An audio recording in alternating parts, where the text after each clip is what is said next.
Alright, this is the Apprentice Blademaster, Parry Knight, whatever you want to call him. Basically, the way this guy works, he's got a very technical move pattern, where basically you need to attack him right next to him. He moves every other beat like a skeleton, but you need to attack right next to him. And it doesn't matter whether it's just after he moved, like this, or let's see if I can get it. Right, just before he's about to move, you can also do it.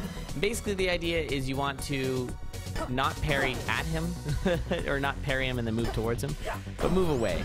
It's usually better to move sort of perpendicular to the way that he's about to lunge, but you can also jump away, which sometimes feels cooler, but you got to be careful because, of course, if he is... Hold on, there we go. No, wait. Get up there. Okay, he's being a bit of a troll. There we go. We got this. If you move away, he's still going to get you if there's nowhere to back him off into. Right?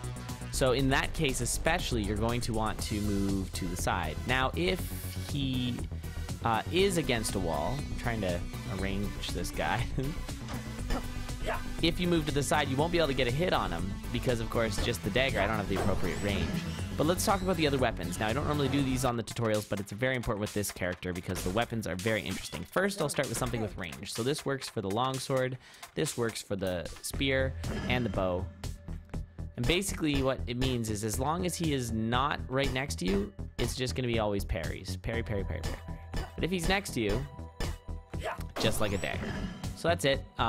Pretty simple and straightforward when it comes to the bow. Now let me show you some very interesting things with the flail. So the flail acts similarly, and it kind of works for the whip as well, translates to the whip. But basically with the flail, the way it works is you can sort of knock him around.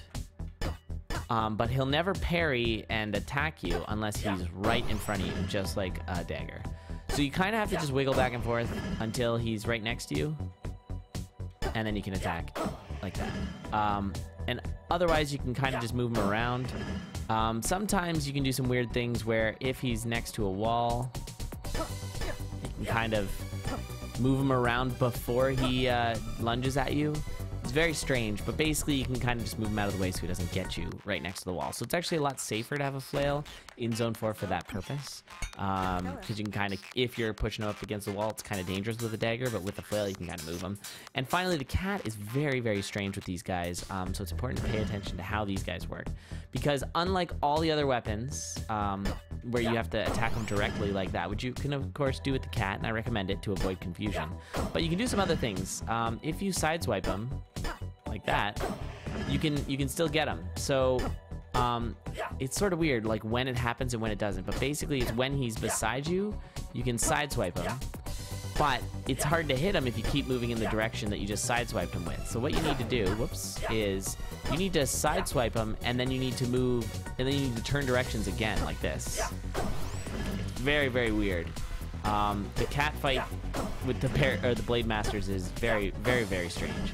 But I'll show you that again. You can kind of move away from him while doing it as well and still strike him like that. Yeah, using the cat, I actually recommend you coming in here and practicing it because it seems strange, but after a while it starts to make sense. But yeah, the Blademasters are probably one of the most interesting enemies in the game. They require a lot of different work with all the different weapons. Of course, something like a crossbow or a rifle, you can just straight up shoot them, which makes things so much easier. Kind of like that scene in Indiana Jones. All right, talk to you guys later.